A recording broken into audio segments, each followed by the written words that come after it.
guys. Welcome to the University of Michigan SHPE Alumni Podcast series. This is your host, Gabriella, and I'm super excited to kick off our third episode entitled Managing Healthy Emotions. Today, we will be talking with the University of Michigan SHPE alumni to discuss how they maintain their mental health despite the stressors that they encounter in their personal and work life, as well as how the acts of sharing what we know typically brings a sense of fulfillment. Let's welcome our alumni, Elio Morillo. Elio was born in Ecuador and grew up between New York City and Puerto Rico. He is a first-generation student in the U.S., and he recently graduated with a master's degree in systems engineering and design from the University of Michigan, Ann Arbor in 2017, where he also graduated with a mechanical engineering degree in December of 2015. Currently, Elio is working as a space system engineer at Blue Origin. How are you doing, Elio? Hey, I'm excited that this is happening with the SHPE chapter. Thank you for thinking of me and inviting me on this podcast. I really hope that I can share from a lot of wisdom that I've collected in recent years after graduation. So I'm really happy to be here. Thank you for having me. No, thank you so much. We're really happy to have you and glad that you were able to make the time to speak with us. I guess, where are you calling from today? I live in LA. I live pretty close to downtown LA, and my work is now fully remote, but Oh, wow. I have been here since I graduated. I guess I moved here in 2017, and it's been fantastic. LA is an awesome city. I bet it is, especially with the weather. We're having a lot of snow over here right now. Something about that brought me over here. Yeah. I guess now that you're mentioning that you are working remotely, I think that is something that started even more once that the pandemic occurred. What are your thoughts on working from home versus in the office or a combination of both, and how it can affect your mental health? Sure. I think it really all has to do with your personal style, first of all. And there's a lot of discipline involved as well. But in my specific case, I never stopped working in person through the pandemic. During that period of time in 2020, I was part of the Mars 2020 mission at NASA JPL. That's the most recent Mars rover and helicopter that got to Mars. I was very involved in that, and we could talk about that a little bit. But it's been almost exactly 3 years, actually, now that we're talking about it, since LA went into lockdown. And at the time for this rover, this is one of the crazy things that puts things into perspective. The universe doesn't care if there's COVID or if there isn't COVID on planet Earth. Like, that just doesn't matter to the universe as a whole. And when you work in the space industry, you're constantly working against the universe's wills and wishes. In our particular case, we had to launch in July of 2020. And that launch window that we had for our particular mission was about a month long. And the reason it was selected, it's because of how the planets position themselves, Earth relative to Mars and vice versa, and how you have to get your spacecraft in a particular trajectory to make sure that you have a controlled insertion into the Martian atmosphere. That's a lot of blah, blah, blah. But basically, you can't miss that launch window. If you miss that launch window, you got to wait 26 months to do it, to try again. And what does that mean? Waiting 26 months in our particular case meant that we needed $500 million to continue operating our teams, our hardware, our labs, our facilities. So imagine going to your boss, right, and saying, hey, we missed the deadline. I need $500 million. In our case, our boss was the United States Congress. People wouldn't have been too happy about that. So we had no choice than to keep pushing forward. And we were just months out at that point because this lockdown happened in March of 2020. Launch was going to be in July of that year. So we had to rethink, re-strategize our approach at the time when it came to putting together the spacecraft as well as the testing campaign we were doing. It was maybe a week and a half or so of people kind of figuring out. There was a little bit of a freeze. We didn't quite know what we needed to do. Because, people at first were like, we're going to be at home for a week. Like that's what it's going to be. Right. And then no, it became a more permanent thing.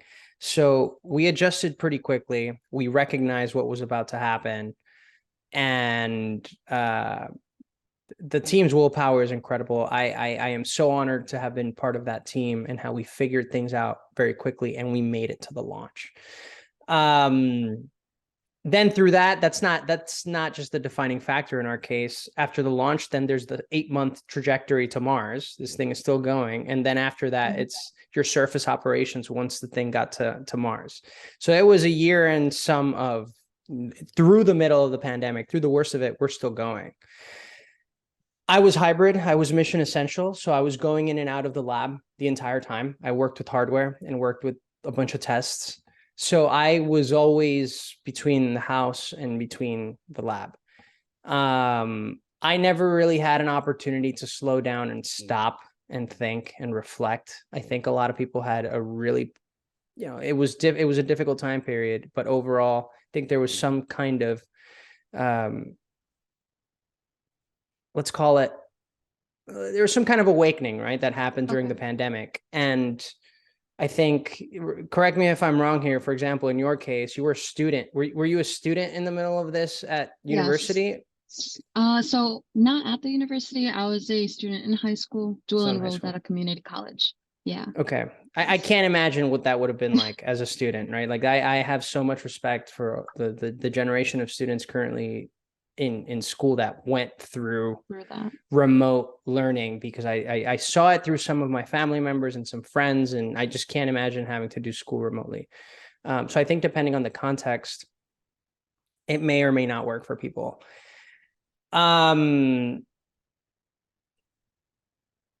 At the end of the day, what pushed me through, because it was an incredibly stressful time, was the community that I had around me. I was very fortunate to have a solid set of roommates. We had our own bubble of friends that were very supportive with each other. And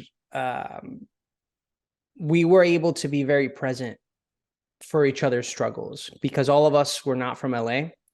Or not from LA. So we're all still around. We don't live together anymore, that crew in particular. But we were able to show up for each other. We were able to take each other out when needed. We gave each other a lot of love and support, which was incredible thinking back on it. Because at the end of the day, I'm reading a book on the largest study of happiness straight out of Harvard, or the longest extended period of extended experiment. It's like 75 years and still going. And one of the biggest things that brings happiness to people is the quality of relationships that you have. And I'm not just talking romantic here. It's the people around you, personal, professional, romantic, platonic, whatever you want to define as relationships. It's so important. And we showed up for each other, and we really made an effort to check in and bring each other up when needed. And that really pushed us through. Now, in my specific case, and what ended up happening with a lot of the folks working the Mars 2020 mission, from the get-go, before the pandemic, we were already severely understaffed. And there were some underlying assumptions, and there's some technical emotioneering is what I like to call it, not engineering. There's a lot of emotioneering in planning how things were going to plan out. We were understaffed. We had way too much work for the individuals as we were going through. And I never pulled an all-nighter in school. That's something I carry with myself very proudly, because I really took time blocking pretty seriously. And I was an M-STEM, so they gave us some formulas to follow at Michigan that I ended up really adapting to my own styles, and it worked out for me. But here I am as an adult.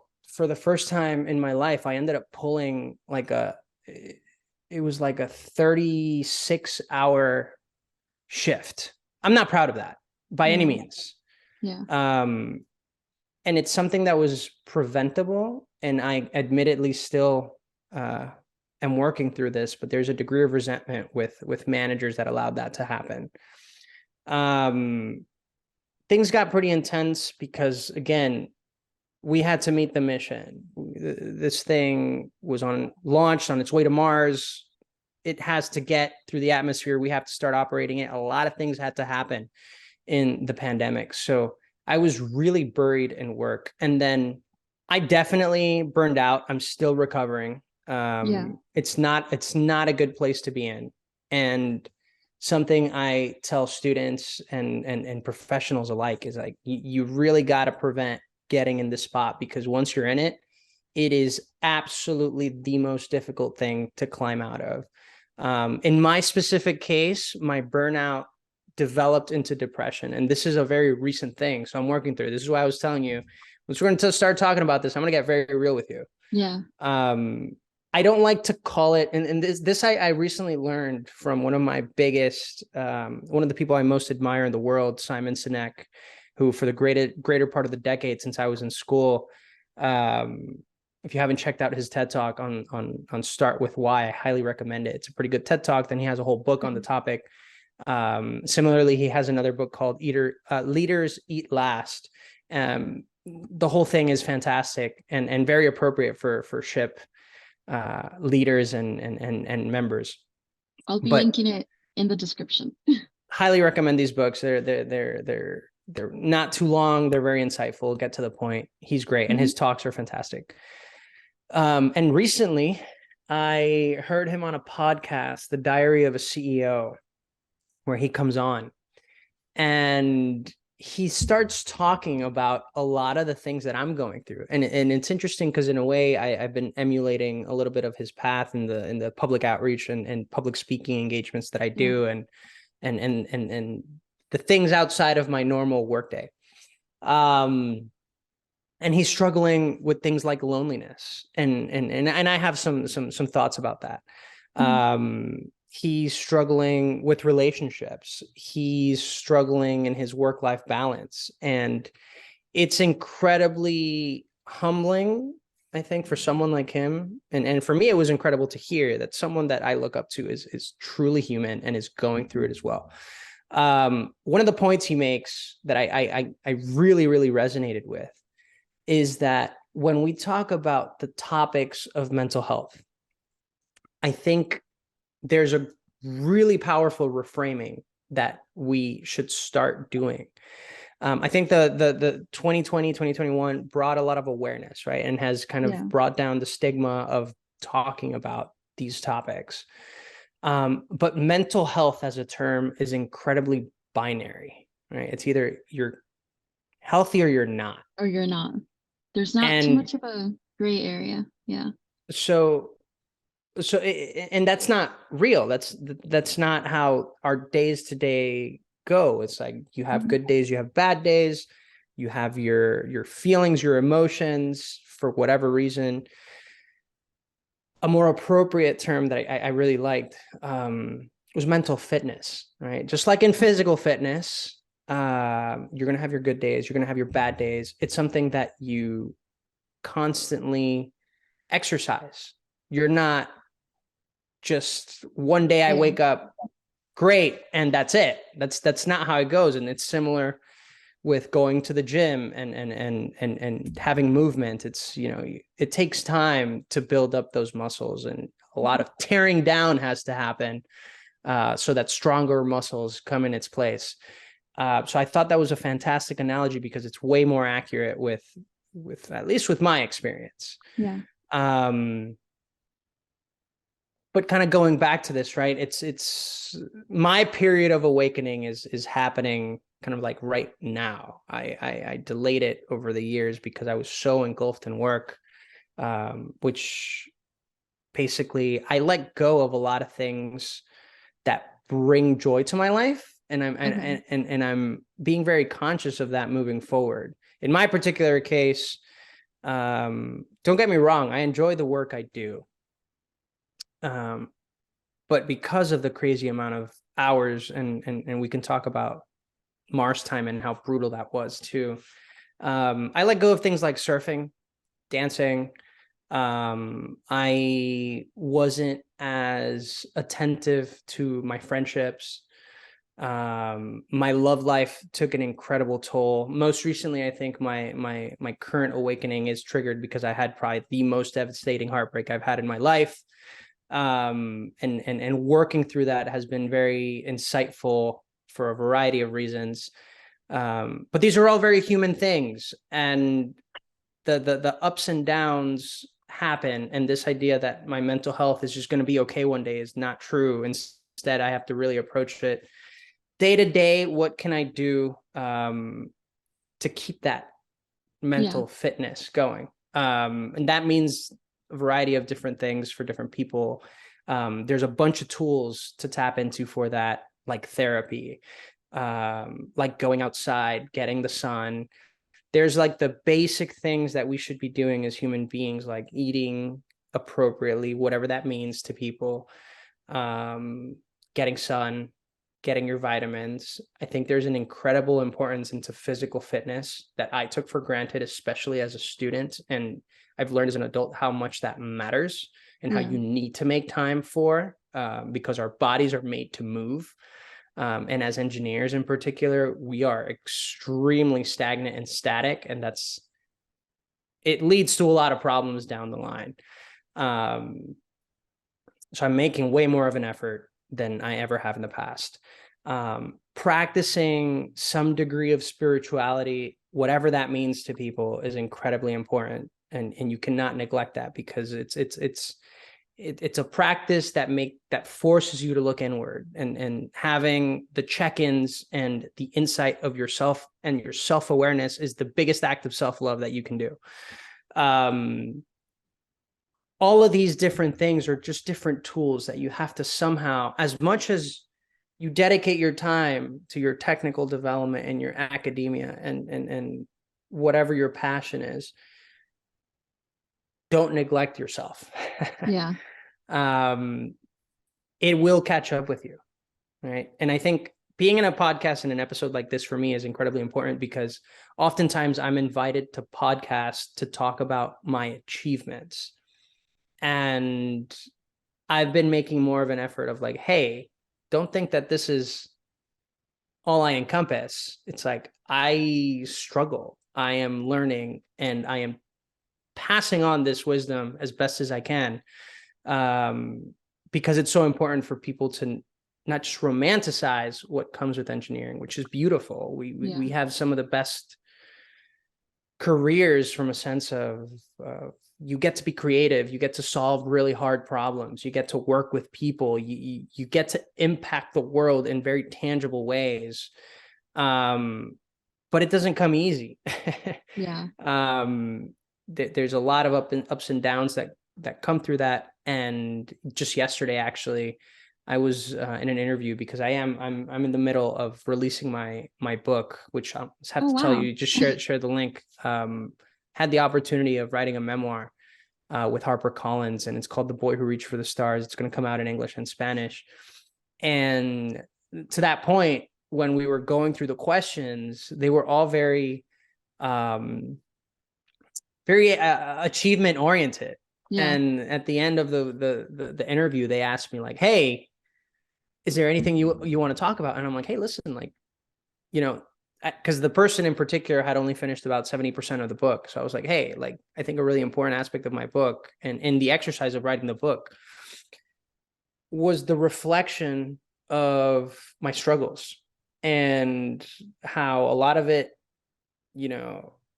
I learned so much to move forward in specific ways that I am making an effort to talk about in the book, because I really don't want people to go through a lot of the pains that I went through, So as much as it is incredible, right? Yeah, I am incredibly fulfilled professionally, because I got a spacecraft to Mars. I operated a rover on another planet. I flew the first helicopter flown outside of Earth. There's much more. I've been through the mud. I've been through the mud, and I've had a lot of people that have been able to sit with me in the mud. And I've been able to sit with others in the mud in their respective struggles. And that is, I think, way more important for our individual growth than any acolytes and achievements that we may have. So I don't know. I just went through a bunch of stuff here, but No, I totally dig agree into with anything? everything. I think it's very, very admirable, first of all, that you're not only like sharing your achievements, but also talking about all of the areas in which you have struggled, because I think that there yes, there is a lot that people can grow from hearing about, oh, this is how maybe he got that position or how he started working on that project. But I think that at the end of the day, especially I guess future generations, as they're approaching some point in life where you're at, they are struggling along the way as probably as much as you are, at least to some extent.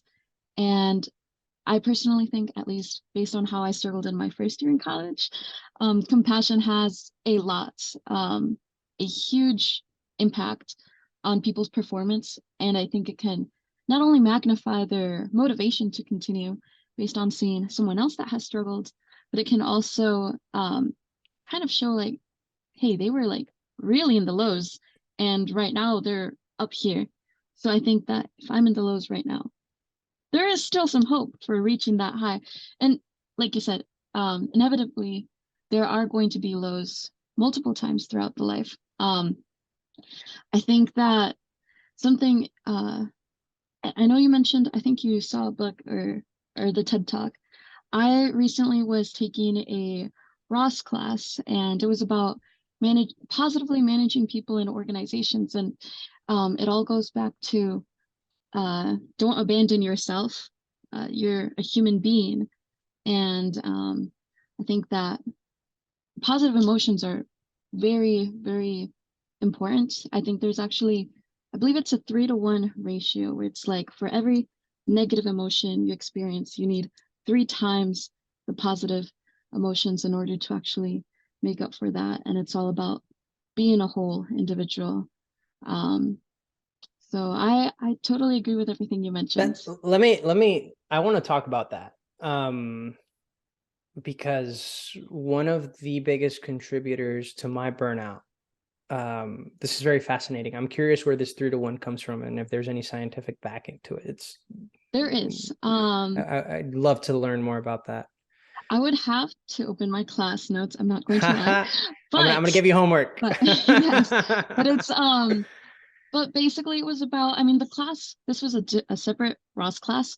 It was about flourishing in work and life, and basically Beautiful. what it talked about was that, I mean, one, how to make an organization you're a part of flourish, but also to have that organization flourish, you should also work on yourself flourishing, just flourishing all over the place. And a lot of it was, it all comes down to how you network with people, how you, the culture that there is present, the roles that are present, and the routines that you make. Um, and this, in terms of how to make this organization flourish, it could have been, for instance, the organization I selected was SHPE.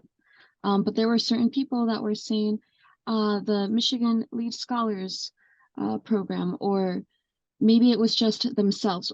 For some people, their organization was their family. How can their family flourish? And it was about, hey, like right now, all of the siblings were actually in college, and they thought we rarely spend time together as a family. Maybe we can, when we're in break, establish a routine where it's like every dinner we will spend it together. And everyone has a role within the family. Everyone is going to network with each other and keep those positive emotions, kind of accountability with each other of how everyone was doing. So that's where, and I promise there is a 3-to-1 ratio, positive emotions ratio. It is 3-to-1. There is a study. I don't know the study. Off the top of my head, but I will link it in the description as well. I think it's really beautiful that you chose that class. What year are you? I'm a second year.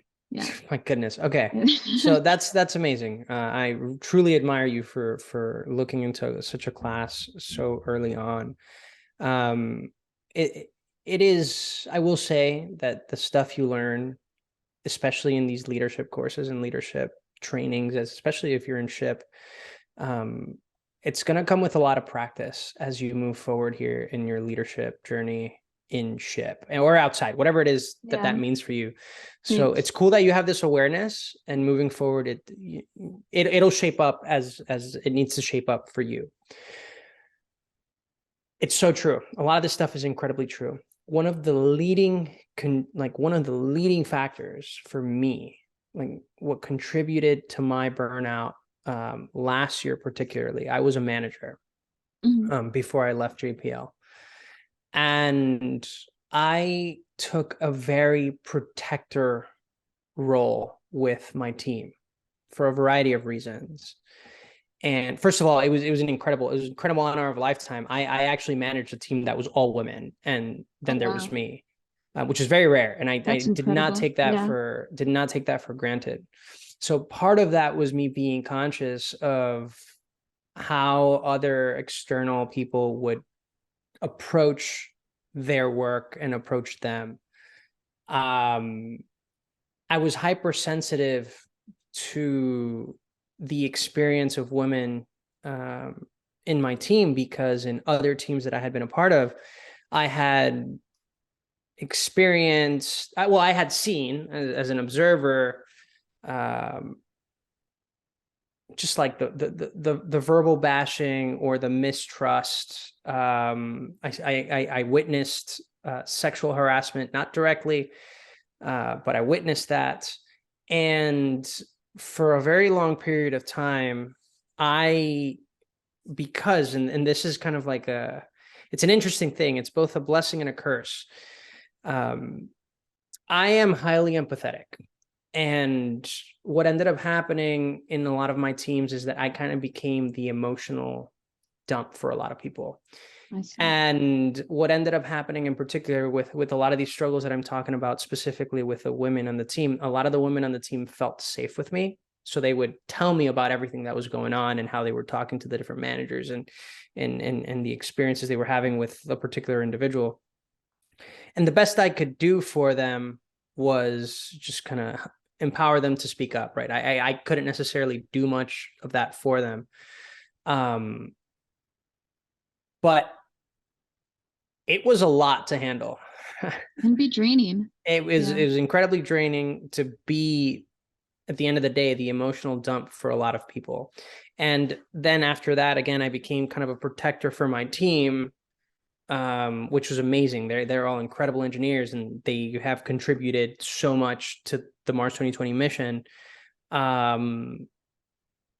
Taking on that role of protector while managing the expectations and their success and their well-being,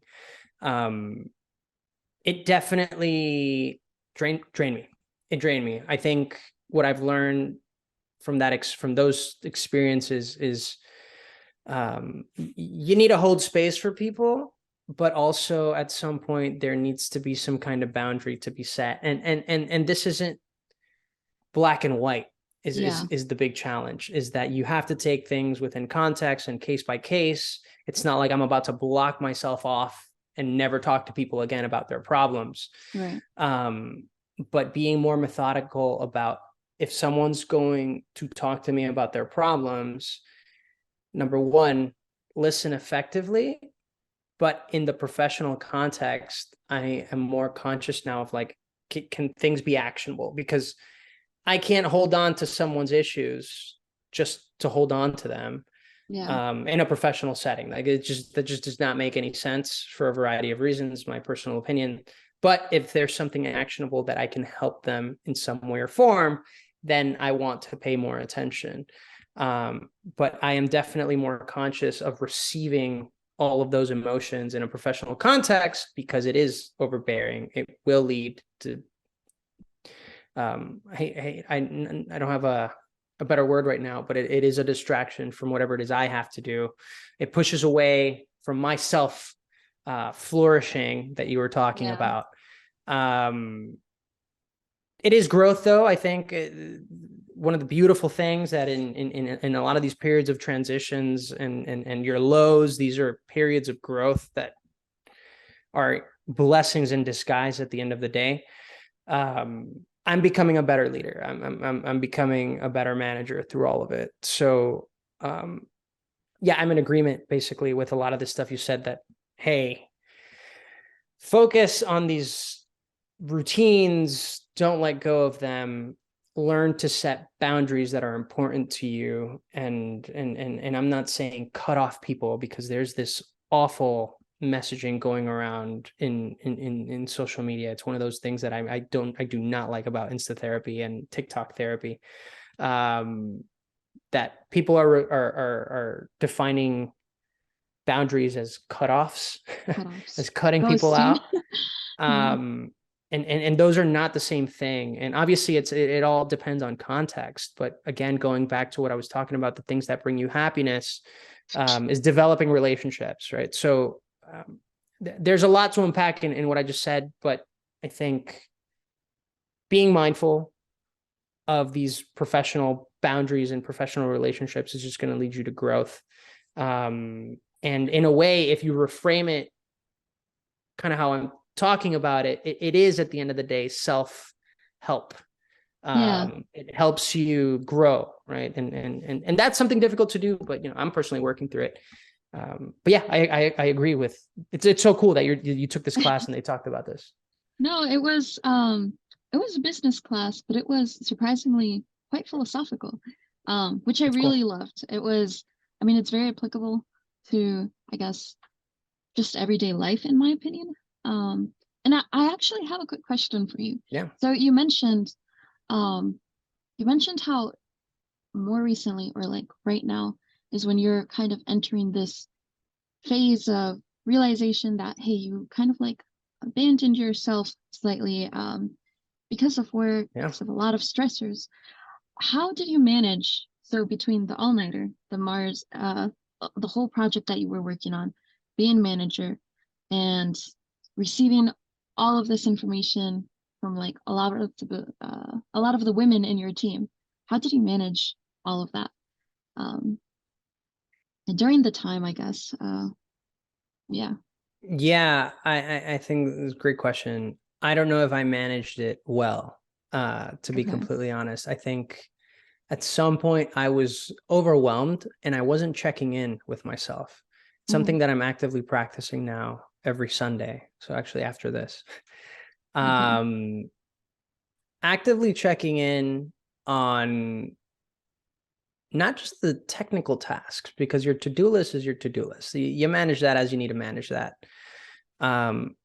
But truly checking in on how you feel about certain things and whether they stir some kind of emotion within you, and sitting in that emotion and think about whether or not there's an actionable thing to do based on how you feel about whatever issue, whatever positive project, whatever it may be.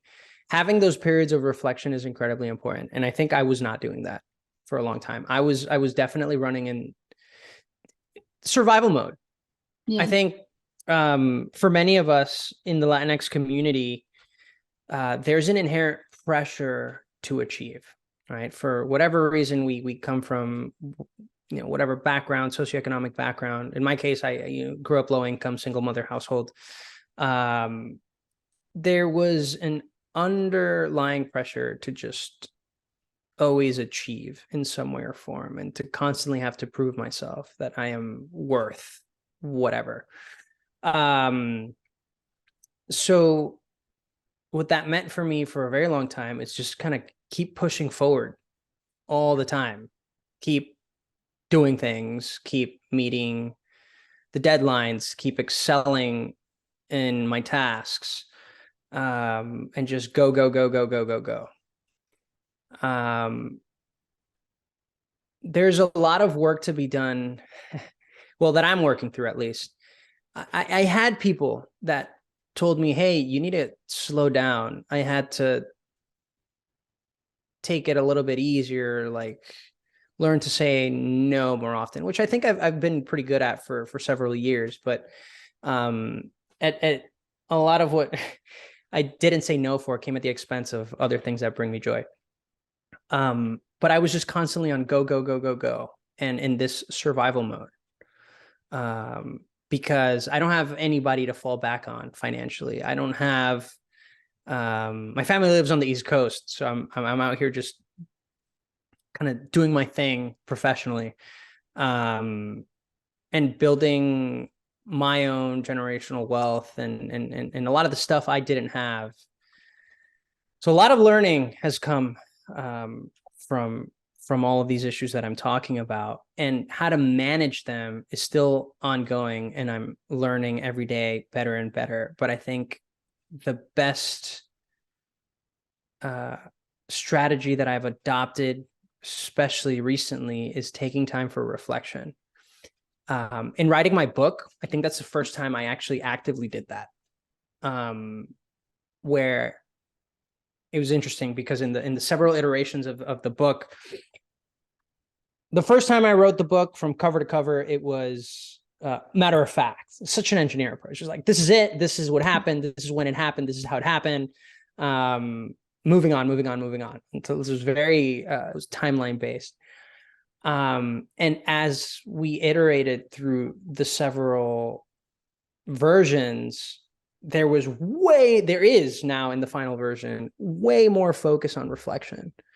And I realized how beautiful that was, because in writing down my story, which I recommend to everyone, even if you're not going to publish it, write your life story down and take the time to reflect. You start recognizing who did incredible, who had sacrifices for you, what happened in your surroundings that affected, what decisions were taken by family, how did others impact your life, how did you impact theirs, what were you going through in this particular period of time.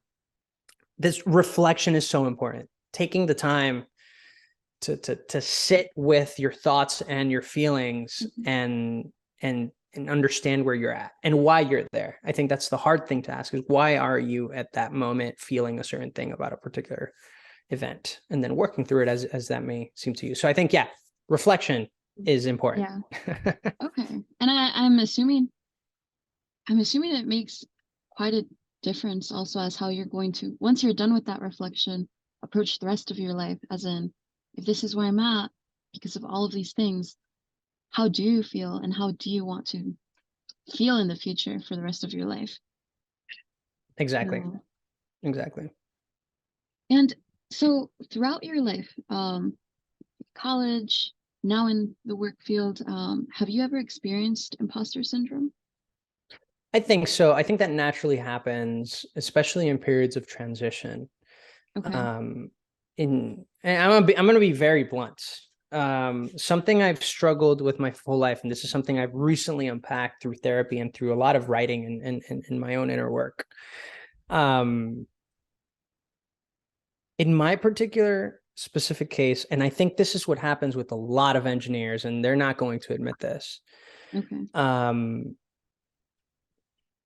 Over the years, a defense mechanism that I developed, and I developed it because I came from a low-income background. It's interesting, and I talk a little bit about this in my book. I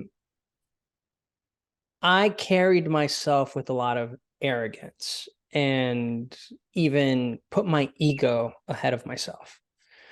So when I think about imposter syndrome, I don't know if I've ever actually felt like I don't belong, because if anything, my particular approach for so many years has been like, of course I belong. I'm better than half these people. I stand out here.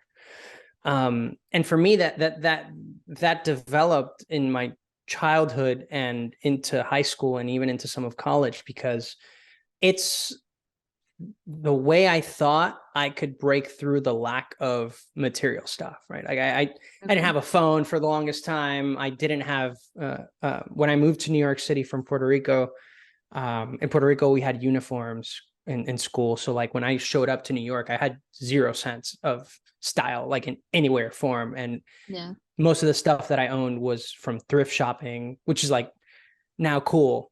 But back then, like I was definitely like judged for it. I didn't have, I think I had like 2 pairs of shoes in high school, or like in middle school in that transition period.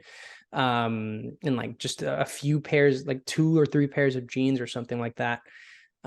So people attempted to bully me for that. And my response was like, please, you're an idiot. Like your grades suck. Like, and I carried myself with that for many years, which in a way I'm very grateful for, because it did protect me from a lot of people and a lot of bad experiences. But as an adult now, where I don't need to do that anymore. I am safe in myself. I am safe in my surroundings. I have created my own inner safety. I don't need to carry myself with arrogance in any way or form. I don't have to put my ego ahead of anything. And that's something that I have been working through many years because I've struggled with. But now that I know why I've been like this, it has helped me truly develop this sense of humility, and it leads to a bunch of other things. So I can't openly speak for moments of where I've felt imposter syndrome, but on the other hand, I have worked with people that have. Yeah. And I always make sure to create reassurance, to create some sense of safety. I think that's really difficult to do, by the way, especially if someone opens up in some way or form, or you tell that there's some degree of insecurity, that they feel like they don't belong. Perceiving that is really hard to do, right? Because I think a lot of us engineers will close up and be like, this person doesn't know what they're talking about. Oh, this person is just like clearly struggling, and like, who cares about them? Like, they're wasting my time. But if you seek clarity from for what that person may be going through, and you have these discussions, and all of a sudden they open up and tell you like, hey, like, I'm struggling because people aren't helping me, because people are criticizing me for not knowing something that I should know, when really I should be learning this in some way or form. I should build mentorship with someone. Then you can tell them like, hey, you know, maybe here are some different approaches. Know that these struggles are common. You're not the only person going through this kind of struggle. Connect with the mentor. Here's someone I know in my network that can help you out in whatever it is you need help with. That is an active practice that I hold for sure. I fortunately haven't, well, not fortunately, but because of the way I've carried myself, I haven't gone through that on my own. And I think I don't necessarily know how to empathize too well with folks that have gone through imposter syndrome, but at the very least, I'm very conscious of it, and I can offer compassion, right? Which I think are two very different things. It's like, I can't necessarily put myself in your shoes because I haven't been through it. I'm aware of the source of the struggle for the person and what that may mean. But let me actually offer up myself in some service, if the person wants that, so that they can improve in whichever way they want. Yeah. No, I think that's very valuable. I think sometimes it can be difficult because you don't know what people are actually wanting. Maybe they're just wanting to tell you everything, express, maybe just rant, and they just want you to listen and no opinions. But sometimes they do want an opinion. Sometimes they're asking for help. And I mean, in this case, at least the simple act of acknowledging and making it present, hey, I hear you, can go a really long way. Do you think that we as engineers expect too much from our career and thus too much from ourselves? Maybe. I think it depends. It depends. I think it depends on the individual, where those expectations are coming from. I think that's a lot of inner work and inner reflection people need to really think about. It's like, am I setting up these expectations for myself? Why? And really go down the 5 whys. Like, why is a career important to you? Is something that really, you know, people need to explore. more often than not, I think, and I'm learning this with a lot of my friends and a lot of people, and even with myself a bit, the career path we choose at 18 may not be the one I want at 30. Yeah. That's where I'm at. I'm about to turn 30. And why and what does it mean? Should I be exploring some other paths? Can I still, don't get me wrong, I really like what I'm doing. Can I still somehow incorporate what I'm currently doing into these new unexplored paths? And what may that mean for me in the future? Career paths aren't necessarily linear, I think, nowadays. Mhm. We've learned to understand, or we've come to some kind of understanding that careers are supposed to be linear, because that was the truth for our parents and the generation before our parents. That linear path that many people took brought financial safety, brought emotional safety, brought some kind of structure into people's lives that nowadays we may be able to reshape and reform, because one of the beautiful things of the digital world is that there are so many options, so many things so many pathways that you can take. It's one of the really great things I think about COVID is that it's opened up a digital economy like never before, and moving forward with things like AI, there's just so much we can't even fully envision right now how the world is going to change within the next year, 2, 3, 4, 5.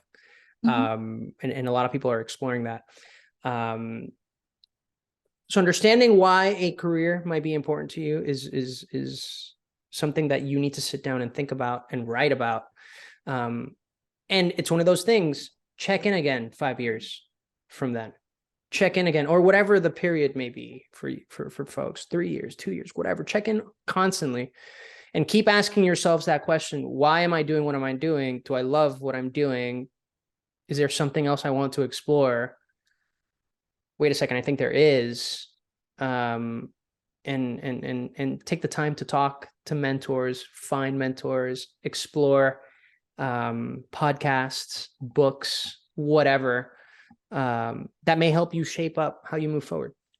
Yeah.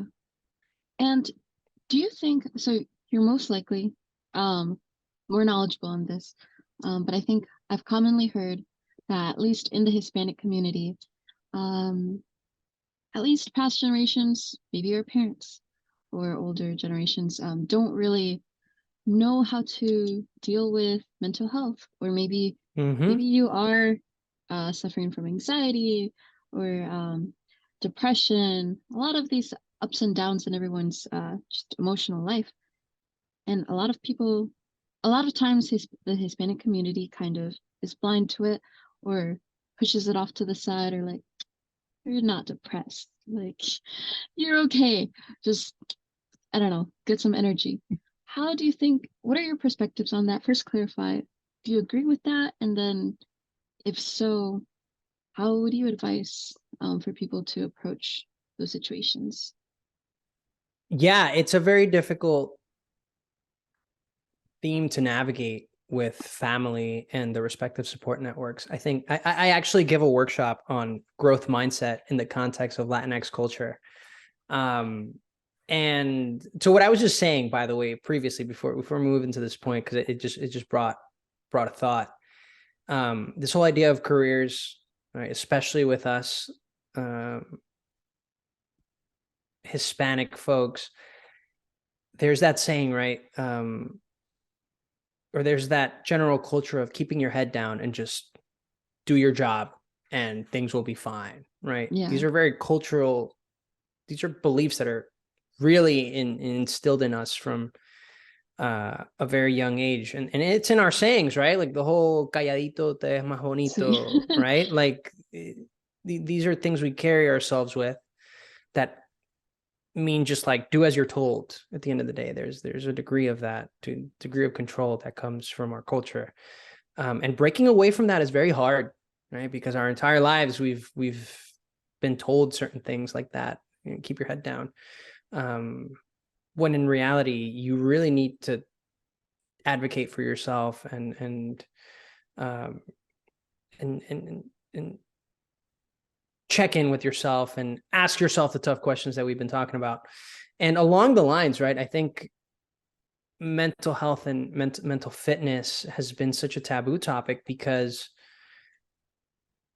God forbid you take time to reflect on the things that matter to you. Like that, forget about it. You're supposed to be working. You're supposed to be contributing to the family. I did that for us. Right, coming from our parents, like, yep. I had to let go of everything so that you can have safety. And that's the truth. A lot of our parents, sacrificed a lot for us, and that's not something we should take for granted either. But I'd say especially for those kids of immigrant parents, I think that's where it's right. very dominant. Yes.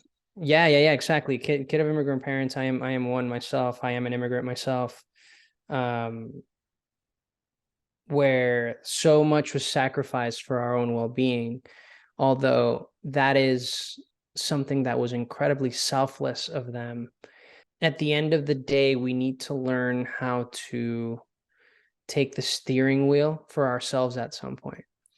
And those are difficult conversations to have, because that means that you may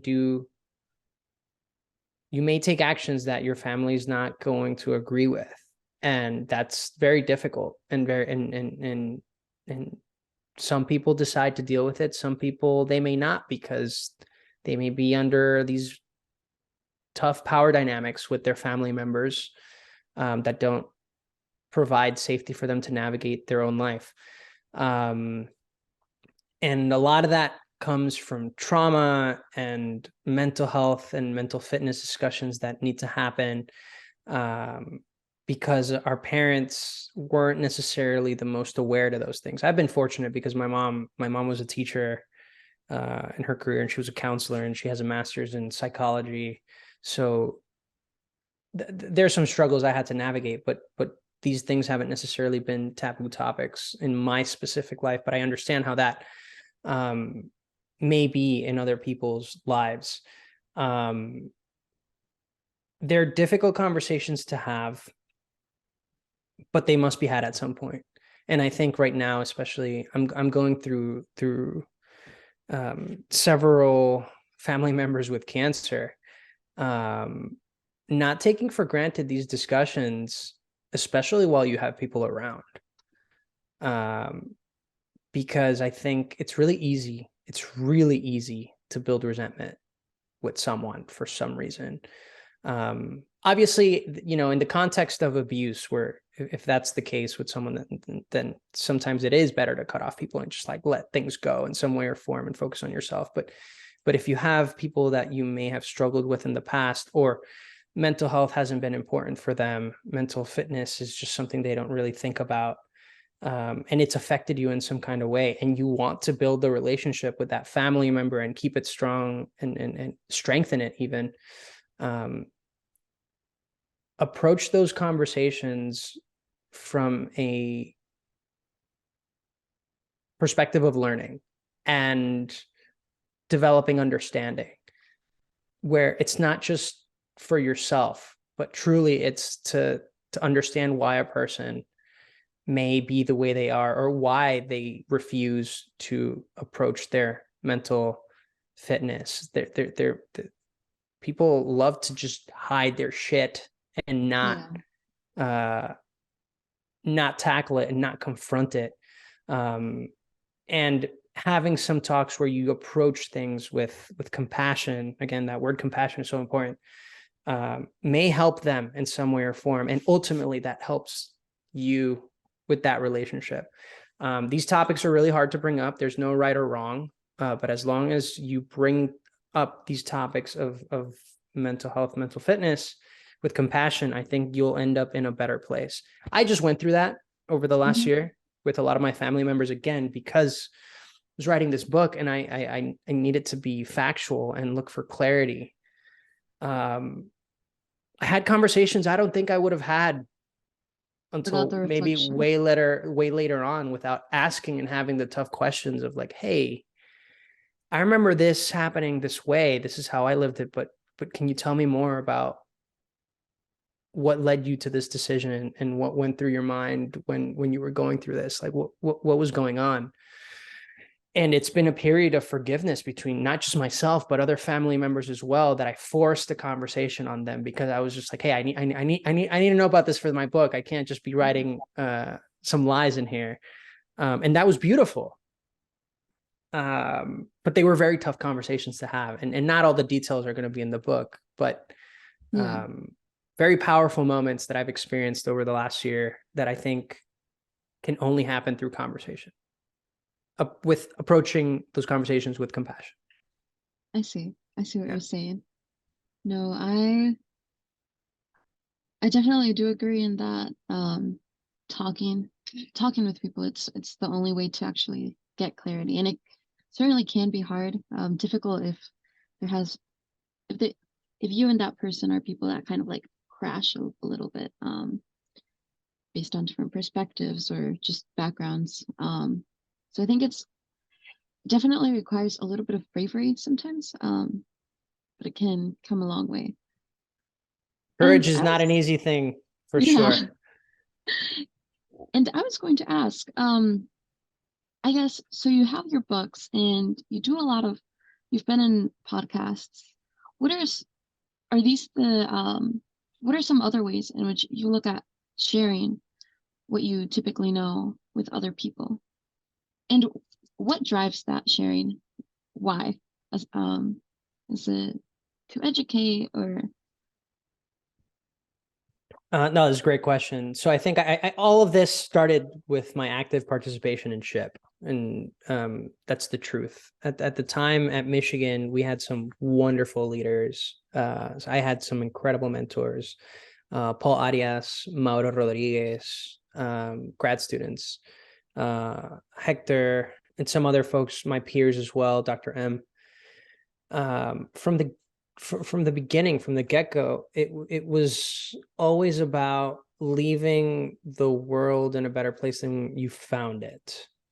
In some way or form, that is what drove us to schools to do presentations, to other chapters to lead workshops, and help other chapters develop strategy in our time. And I'm assuming right now our chapter was really strong in that perspective, and we really knew how to execute on whatever strategy we had developed in the summer, and passing on that information was super important.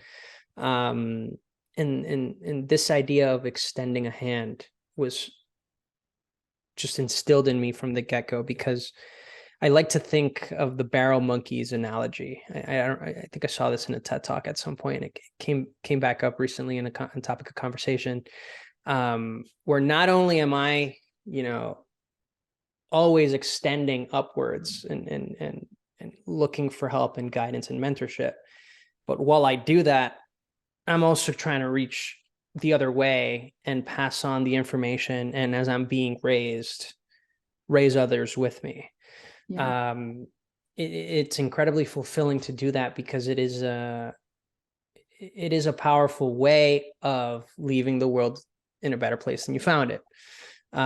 Did that through talks, did that through workshops at schools, the SHPE Junior that we had, Noche de Ciencias, with our own members and our own training, mentor-mentee relationships.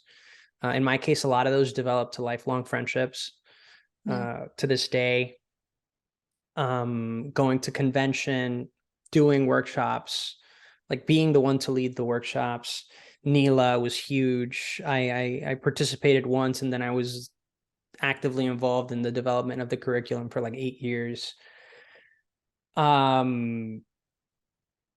Podcast interviews, putting yourself out there, telling people your story in a way that they can relate to, and hopefully inspire people in some way or form, whatever that may be, can be done through SHPE and outside of SHPE too. But those were ways in which I actively engaged and still do in these topics. Okay, that's really nice to hear. And I'm just out of curiosity, I guess. So you mentioned, I guess I'm wondering who else was like a source of support. I know you mentioned that your mom's degree was also like helpful in like having that relationship. Was there anyone else aside from like mentors you had in college? Oh, I mean, the reality is the chosen family. Okay. I was fortunate. I was part of MSTEM, so that made it really easy to build the family like the summer before freshman year and then moving forward.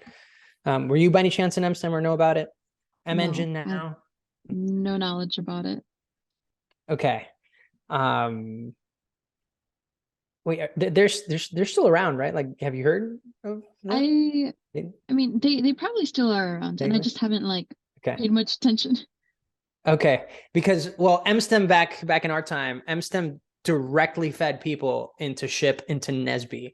So and SWE too. So a lot of us that were in MSTEM went into these organizations and then like we hung out on Okay. our own times and like there was a lot of exchange of ideas. So it's because of the way we were doing things both from SHPE and MSTEM, it was just like these programs just like fed each other for many years. But anyways, the chosen family, the friends. Yes. Um huge for many of us out of state students. We just built our family with the friends around us. Okay. Mentors, very important. Professors that you may be able to build a relationship with are incredibly rewarding. um, Peer advisors, there are many places, and in some cases for some people even some of the spiritual support, like a lot of students would go to church and have that some degree of spiritual support there as well.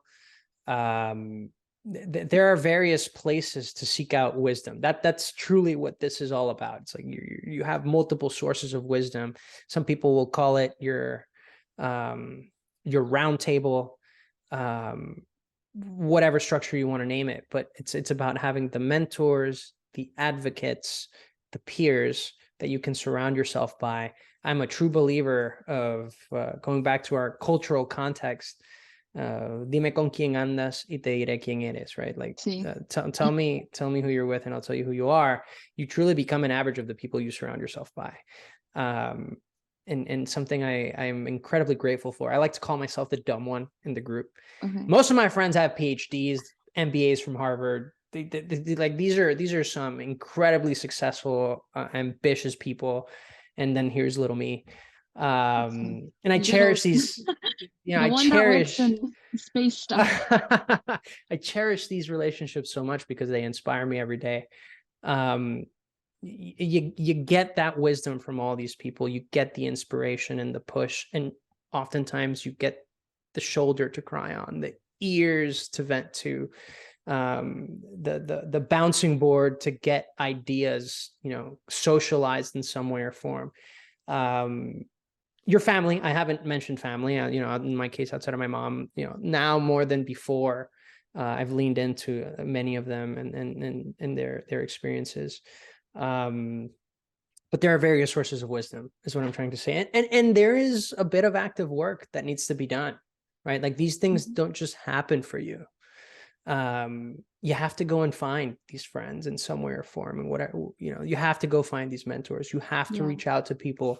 And I think the key skill necessary there is knowing when to ask for help. And there's no shame in asking for help. Reaching out to people is so incredibly important and really and necessary to move forward. Yeah. Okay. No, thank you so much for answering that.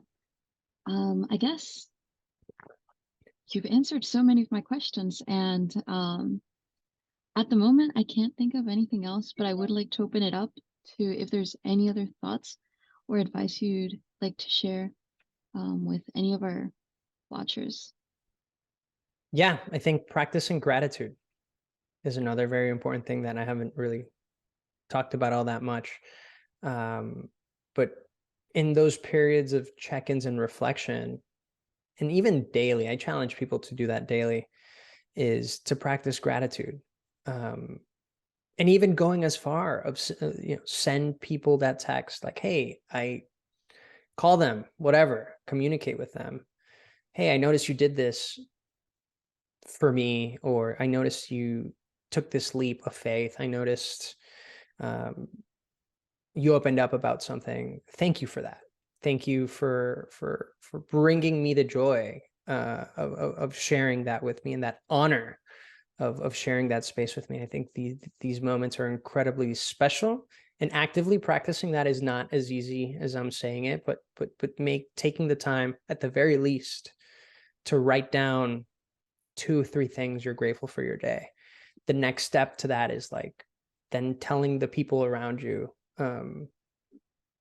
thank you for whatever they may have helped you with. I think these are very important practices to have on a daily basis, because at the end of the day, it does bring a lot of happiness as well to you as an individual.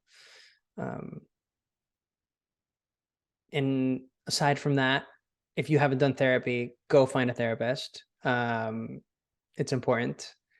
Even if you are in a good, quote unquote, in a good place, they may help you unpack a lot of the things that you haven't tackled in your own reflection. So I highly recommend therapy for a variety of reasons, but it does create inner safety, which is so incredibly important, because no one can take that away from you. Practice mindfulness. That can mean very different things to different people. Practice joyful movement. Whatever exercise sounds great and brings you happiness, to go do it. For people, that's lifting. For some people, that's dancing. For me, it's kickboxing and boxing. The lifting I got to do because I got to do it, but truly, I really enjoy punching things. Not people. I'm not that aggressive, but I love punching bags. Something I've picked up recently is the Wim Hof method, and I've been doing ice plunges. If you haven't looked into that, I recommend it. It's kind of crazy. People think I'm crazy, but dipping your body in ice is incredible for a variety of things. But it's a full sensory experience, and it's like it forces you to be in the moment, because you got no choice. It's like, I'm freezing now. It's I love it. It's hard. It's not any easier every time I do it. It's a hard thing to do. I've recently embraced meditation as well. There's great apps out there for this: Calm, Headspace, whatever that may be. For some people, meditation may be prayer. But basically forcing you to be present, to check in with your body physically at that moment. It can range from a minute to 10 minutes, whatever that may mean, but it does help you get grounded. And then practicing that actively throughout the day, it kind of becomes part of how you carry yourself. So it's something I'm learning and actively trying out. Help others. Extend a hand when you can. I think that's it.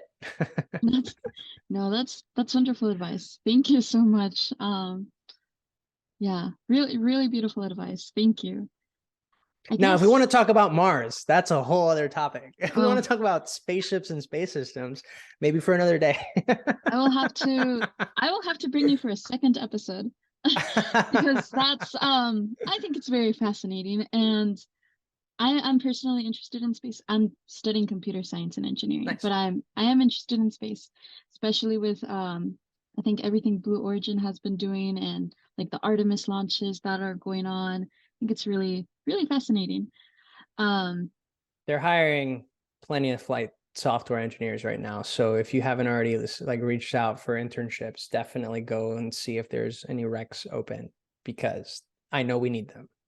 At Blue Origin, right? Yeah. Okay. I will look into them. I'll definitely be looking into them.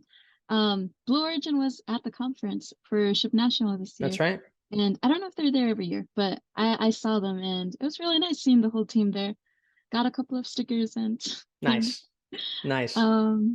Yeah, well, I'll bring you back for another episode. I'm down. And then similar story, I'll open myself up for the chapter if I can be of any kind of support. Happy to be back. Happy to do something virtually. I'm actually going to be the keynote speaker for La Celebración Latina on April 28th. So I'll be in town. Oh, okay. I'm going to see how long, but I'm going to be in town at least for that. It's my very last outreach event before I turn 30, because I turned 30 on the 30th of April. Uh-huh. So that's going to be like the last thing I do. Then I fly back to LA and I'm going to have a whole party weekend with a lot of people. That's fascinating. It sounds like a lot of fun. Yeah. What a way to close the chapter too. Yeah, exactly. I'm so excited for that. No, I think I'm 100% sure that the chapter would love to have you as a speaker. And I will coordinate that with since Happy you to are do part it. of the alumni network, I will be emailing you about that, and the chapter can Sure. be looking forward to it. Sure. And well, I guess that's all I have. But before we go, I do want to thank you for being on this episode again. You shared a lot of insightful advice, and I know it's going to be very beneficial to everyone. It's been already impacting to me just having this conversation with you. So thank you so much. I really appreciate it. Thank you for having this space for me, and I again I'm truly admiring the wisdom that you bring, and even so early on in your undergrad, you're like looking for these classes, not just within your technical realm, but extending yourself outwards, and being an incredible leader. I think that's really what this feeds into. So I'm excited for you and your career and what's to happen. Keep me updated. I will. And yeah, thank you for having me. No, thank you so much. And I guess for our listeners out there, if you have any requests for future podcast topics, you can reach at shipufm.eboard@gmail.com.